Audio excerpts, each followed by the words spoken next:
Facebook එකේ තිබුණා ලස්සන කතාවක්. පිටරට ඉන්න හැමෝටම වැදගත් වෙයි කියලා හිතනවා.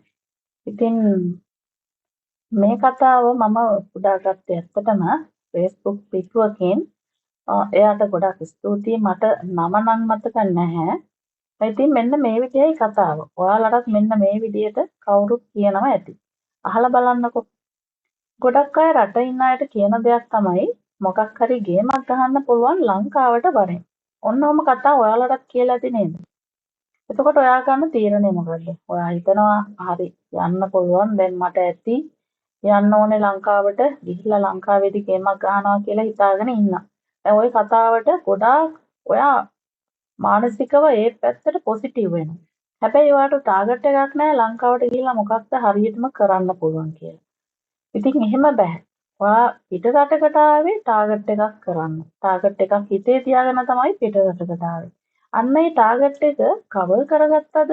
ඒ ටාගට් එක කරගෙන ඉවරද කියන එක කලින්ම බලන්න ඕනේ. මොකද ලංකාවට කවුරුත් එන්න කිව්වට ඒ දුවන පමාවට කවුරුත් අපිට අතේ තියලා දෙන්නේ නැහැ. මෙන්න මේක කරපන් කියලා. ඒ නිසා අපි හොඳ කල්පනාවෙන් ඉන්න ඕනේ. හොඳ කල්පනාවෙන් හැම දෙයක්ම කරන්න ඕනේ. හැම තීරණයක්ම ගන්න ඕනේ.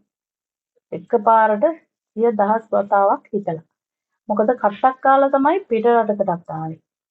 මොකද ඒ කට්ට කාලා පිට රටට ඇවිල්ලා ලංකාවේ ඉන්න කට්ටිය කියනකොට ඔන්නම් ගේමක් ගහමු ලංකාවට වරින් කියලා හැමදේම දාලා ලංකාවට දුවලා ගියාට ලංකාවේ කරන්නේ මොකක්ද කියලා ඔයාට අරමුණක් නැත්නම් ඒ සඳහා ඔයාට මූල්‍යමය පැත්තෙන් ඔයාට සාර්ථකත්වයක් නැති වුණොත් එහෙම ඔයා අසාර්ථක වෙනවා. එතකොට ඒක අසාර්ථකයි. ඔයාට කලකිරීමක් විතරයි අවසානයේදී ඇති වෙන්නේ. ඉතින් ඔන්න අහගන්නකෝ ඉදිරි කතාව.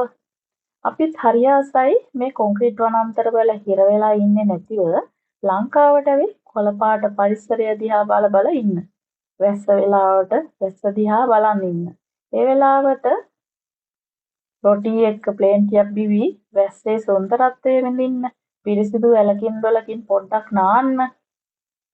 ෆ්‍රිජ් එකෙම කෑම දාලා දවස් දෙක තුන එකම කෑම රත් කර කන්නේ නැතුව උදේට උණුවට සුදු බත් ටිකක් උයලා හොඳ පොල් සම්බෝලයක් එක්ක බත් ටිකක් කන්න. පොලෙන් ගෙනාපු අලුත් එළවලු එක්ක රසට වැව් මාළු ටිකක් කන්න.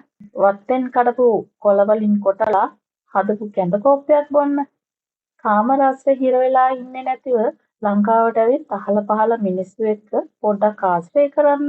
ගමේ උන් සංවිධානය කරන අවුරුදු උත්සවයකට දන්සලකට යන්න. මලගෙවල් දානේ ගෙවල් වලට ගිහින් පොඩ්ඩක් මිනිස්සුන්ට උදව් කරන්න. ඒ ප්‍රශ්නයක් තියෙනවා. මොකක් හරි කරන්න පුළුවන් කිව්වට මොකක්ද බං මිනිස්සුන්ට ඇවිත් කරන්න පුළුවන් දේ?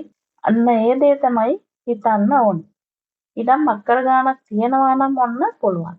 පලාතේ හැටියට එක්කෝ පොල් නැත්තම් තේ කුරුඳු වගේ දාගන්න. හැමෝටම ඉඩම් නෑනේ. රට අවුරුදු ගණන් නාකි වෙච්ච උන්ට ලංකාවේ ජොබ් දෙන්නෙත් නෑ. මොකද බාල පරම්පරාව හොඳට පළපුරුදු තියෙන අය උන්ට ගැලපෙන තැන් දීලා තියෙන්නේ. අපි ගියොත් ක්ලීනින් ජොබ් එකක්. බිස්නස් කරන්න පුළුවන් කිව්වට ලංකාවේ බිස්නස් කරන මිනිස්සු ඉන්නේ ඒවා ගන්න උන්ට වඩා ගෙවල් 10ක් ගත්තොත් 8කම මිනිස්සු එක්කෝ කේක් හදනවා. නැත්නම් වටලප්පම් හදනවා. මල් හදනවා. උපන්දිනේට තෑගි ඩිලිවරි කරනවා. ඇඳුම් මහනවා. කතාවට කිව්වට මොකක් හරි කරන්න පුළුවන් කියලා හිතන තරම් ලේසි නෑ. මොකක් හරි කරන්න ඉන්න එක අන්තිමට මේ ලැබෙන ගානක් දාලා ලංකාවට ගිහින් ඔය කියන මොකක් හරි කරන්න අල්ලපුවත්තක් නෑ, පය ගහපුවත්තක් නෑ. ඉතින් ඔන්න ඔය සංසිද්ධිය තමයි වෙන්නේ. ඒක නිසා පිට රටකට ආවේ කට්ටක් කාලා ගේමක් ගහ ගන්නවා කියලානේ. අන්න ඒක කරගත්තද කියලා ඉස්සර වෙලාම බලන්න.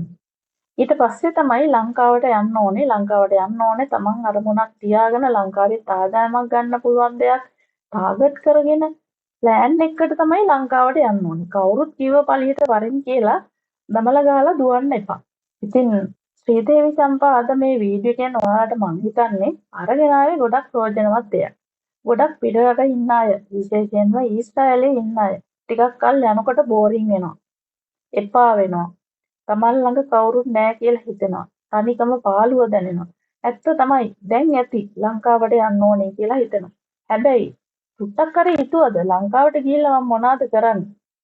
ලංකාවට යන්න කලින් ලංකාවට ගිහිල්ලා Tamanට ආදායම් මාර්ගයක් එන්න මොකක්ද කරන්නේ කියන එක ගැන ප්ලෑන් එකක් ඇතුව යන්න. එතකොට කවදාවත් වරදින්නේ නැහැ. එහෙනම් ශ්‍රීදේවි චම්පා නැවතත් ඔයාලට වීඩියෝ එකක් අරගෙන එනවා. පැදිලා ඉන්න.